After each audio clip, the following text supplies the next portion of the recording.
Selamat datang di Belajar Teknik Elektro. Di sini, kami membawa Anda dalam pembelajaran yang menarik tentang teknik elektro. Dari materi pembelajaran hingga proyek-proyek praktis, kami hadir untuk membantu Anda memahami konsep-konsep yang kompleks dengan cara yang sederhana. Mari bergabung bersama kami dalam mengeksplorasi dunia teknik elektro yang menarik.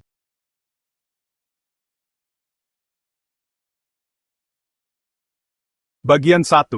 Pengantar. Apa itu modulasi sudut? Bayangkan kamu punya senter. Senter ini bisa diibaratkan sebagai gelombang pembawa dalam sistem komunikasi. Kamu bisa mengubah kecerahan cahayanya. Ini seperti mengubah amplitude gelombang yang dikenal sebagai modulasi amplitudo.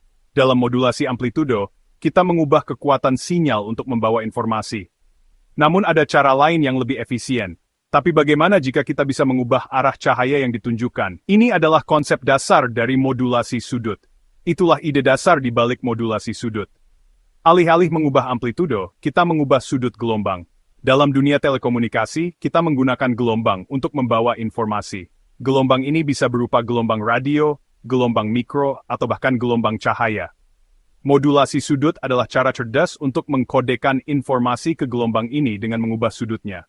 Sudut ini bisa berupa frekuensi atau fase gelombang. Frekuensi adalah seberapa sering gelombang berosilasi dalam satu detik, sementara fase adalah posisi gelombang pada titik waktu tertentu. Ada dua jenis utama modulasi sudut, modulasi frekuensi atau FM, di mana kita mengubah frekuensi gelombang, dan modulasi fase atau PM, di mana kita mengubah fase gelombang. Kedua metode ini digunakan secara luas dalam berbagai aplikasi, dari siaran radio hingga komunikasi seluler. FM sering digunakan dalam siaran radio karena kualitas suaranya yang lebih baik. Memahami teknik-teknik ini membuka dunia yang menarik tentang bagaimana kita mengirimkan informasi secara nirkabel. Dengan modulasi sudut, kita bisa mengirimkan data dengan lebih efisien dan dengan gangguan yang lebih sedikit. Mari kita pelajari detail masing-masing metode. Dengan memahami FM dan PM, kita bisa lebih menghargai teknologi yang kita gunakan setiap hari. Bagian 2. Memahami modulasi frekuensi atau FM. Mari kita mulai dengan FM. Modulasi frekuensi adalah teknik di mana frekuensi gelombang pembawa diubah sesuai dengan sinyal pesan. Ini adalah dasar dari banyak teknologi komunikasi modern. Pikirkan stasiun radio FM favoritmu. Musik, berita, suara, semuanya dibawa oleh perubahan frekuensi gelombang radio. Setiap kali Anda menyesuaikan radio Anda sebenarnya sedang mencari frekuensi yang tepat di mana sinyal tersebut dikirimkan. Dalam FM, frekuensi gelombang pembawa divariasikan sesuai dengan sinyal pesan. Ini berarti bahwa informasi yang dikirimkan, seperti suara atau musik, mengubah frekuensi gelombang pembawa. Bayangkan gelombang yang mulus, lalu bayangkan gelombang itu memampat dan mengembang sebagai respons terhadap informasi yang dikirimkan. Proses ini memungkinkan sinyal untuk membawa lebih banyak informasi dengan lebih efisien. Semakin kuat sinyal pesan, semakin besar perubahan frekuensinya. Ini berarti bahwa sinyal yang lebih kuat dapat membawa lebih banyak informasi atau menghasilkan suara yang lebih jelas. Sinyal yang lebih lemah menghasilkan deviasi frekuensi yang lebih kecil. Meskipun demikian, FM masih dapat memberikan kualitas suara yang baik, bahkan dengan sinyal yang lebih lemah. Variasi frekuensi inilah yang didekode radio kita untuk menghasilkan kembali suara. Radio FM memiliki kemampuan untuk mengubah variasi ini kembali menjadi suara yang kita dengar. FM dikenal karena kualitasnya yang tinggi dan tahan terhadap noise. Ini berarti bahwa sinyal FM cenderung lebih jelas dan lebih sedikit terganggu oleh interferensi dibandingkan dengan metode modulasi lainnya. Inilah sebabnya mengapa FM menjadi favorit untuk siaran musik. Kualitas suara yang superior membuatnya ideal untuk mendengarkan musik dengan detail dan kejernihan yang tinggi. Tetapi, FM memiliki banyak aplikasi lain, termasuk siaran televisi dan bahkan radio amatir. Teknologi ini sangat serbaguna dan digunakan dalam berbagai bidang komunikasi. Bagian 3. Menjelajahi modulasi fase atau PM. Sekarang mari kita beralih ke PM. Alih-alih mengubah frekuensi, PM mengubah fase gelombang pembawa. Bayangkan dua gelombang sejajar sempurna. Sekarang geser satu sedikit ke depan atau ke belakang yang lain, itulah perbedaan fase. Dalam PM, pergeseran fase ini berbanding lurus dengan sinyal pesan. PM kurang intuitif daripada FM, tetapi sama pentingnya. PM membentuk dasar bagi banyak skema modulasi digital. Pagpagtain na gultain dari fiin sa satelit. Bagian 4. Representasi matematis, persamaan FM dan PM. Untuk benar-benar memahami FM dan PM, ada baiknya untuk melihat representasi matematisnya. Ini membantu kita memahami bagaimana sinyal-sinyal ini bekerja, dan bagaimana mereka dapat dimodulasi untuk berbagai aplikasi. Jangan khawatir, kita akan membuatnya tetap sederhana.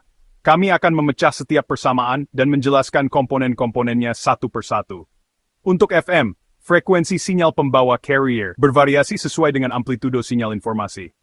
Persamaan sinyal termodulasi FM SFM T I cos 2pi FCT plus 2 pi kaon 0 sampai TMM tepat data, di mana I amplitudo sinyal pembawa, FC frekuensi sinyal pembawa, KF koefisien sensitivitas frekuensi persatuan amplitudo sinyal informasi. Nanodo sampai TM ta data integral dari sinyal informasi menunjukkan pengaruhnya terhadap perubahan frekuensi. Untuk PM, fase sinyal pembawa bervariasi sesuai dengan amplitudo sinyal informasi. Persamaan sinyal termodulasi PM, SPMT, wala AC cos 2pi FCT plus KPMT. Di mana KP, koefisien sensitivitas fase, deviasi fase persatuan amplitudo sinyal informasi.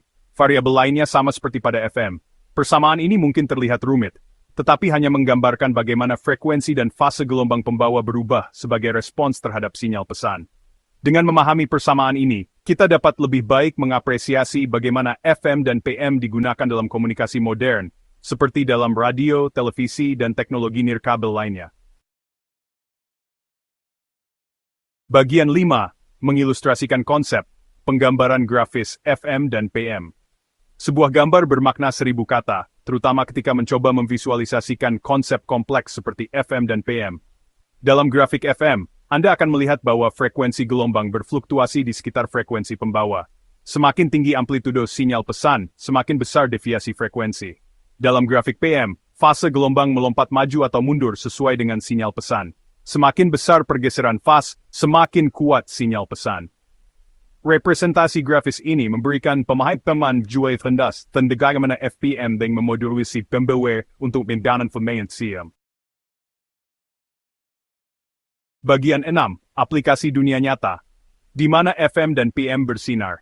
FM dan PM bukan hanya konsep teoritis. Keduanya merupakan tulang punggung sistem komunikasi modern. FM banyak digunakan dalam siaran radio, berkat kualitasnya yang tinggi dan tahan terhadap noise. Saat Anda menyetel radio ke stasiun favorit, Anda sedang mendengarkan FM. PM, meskipun kurang dikenal, memainkan peran penting dalam sistem komunikasi digital. Wi-Fi, komunikasi satelit, dan bahkan beberapa jaringan telepon seluler, mengandalkan teknik PM untuk mengirimkan data secara nirkabel. Memahami aplikasi dunia nyata ini menyoroti pentingnya modulasi sudut di dunia kita yang semakin terhubung. Bagian 7. Perbedaan utama, membedakan FM dari PM. Meskipun FM dan PM berada di bawah payung modulasi sudut, ada perbedaan utama di antara keduanya. Dalam FM, frekuensi gelombang pembawa berubah sesuai dengan sinyal pesan, sedangkan fasenya tetap konstan. Dalam PM, fase yang berubah dengan sinyal pesan, sedangkan frekuensinya tetap konstan.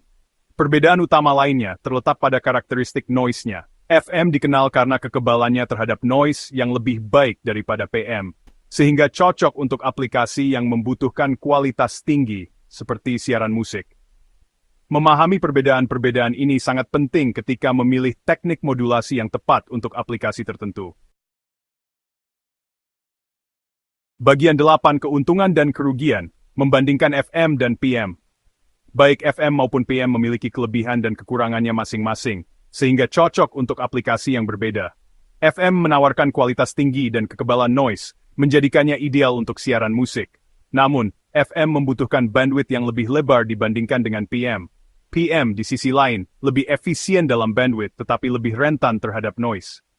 PM sering digunakan dalam sistem komunikasi digital di mana bandwidth merupakan kendala. Pilihan antara FM dan PM tergantung pada persyaratan spesifik aplikasi, seperti kualitas yang dibutuhkan, ketersediaan bandwidth, dan pertimbangan biaya.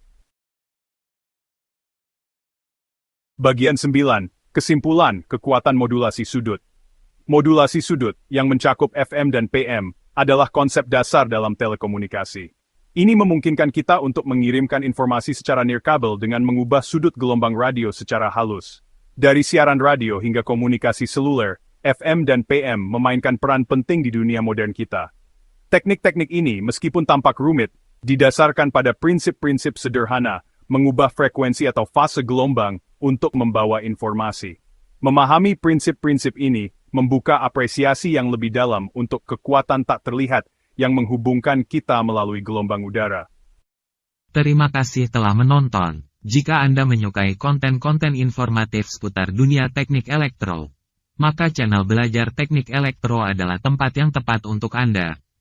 Jangan lewatkan kesempatan untuk mendapatkan wawasan tentang berbagai konsep, proyek-proyek menarik, dan perkembangan terbaru dalam bidang ini.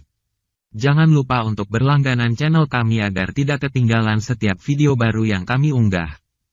Jika Anda menemukan konten kami bermanfaat, jangan ragu untuk memberikan tanda suka atau like dan berikan kami umpan balik atau komen tentang topik apa yang ingin Anda pelajari selanjutnya. Kami sangat menghargai kontribusi dan dukungan dari Anda semua. Ayo, bergabunglah dengan komunitas Belajar Teknik Elektro dengan menekan tombol subscribe sekarang. Dan mari kita eksplorasi bersama dunia menarik teknik elektro. Terima kasih atas dukungan Anda dan sampai jumpa di video-video berikutnya.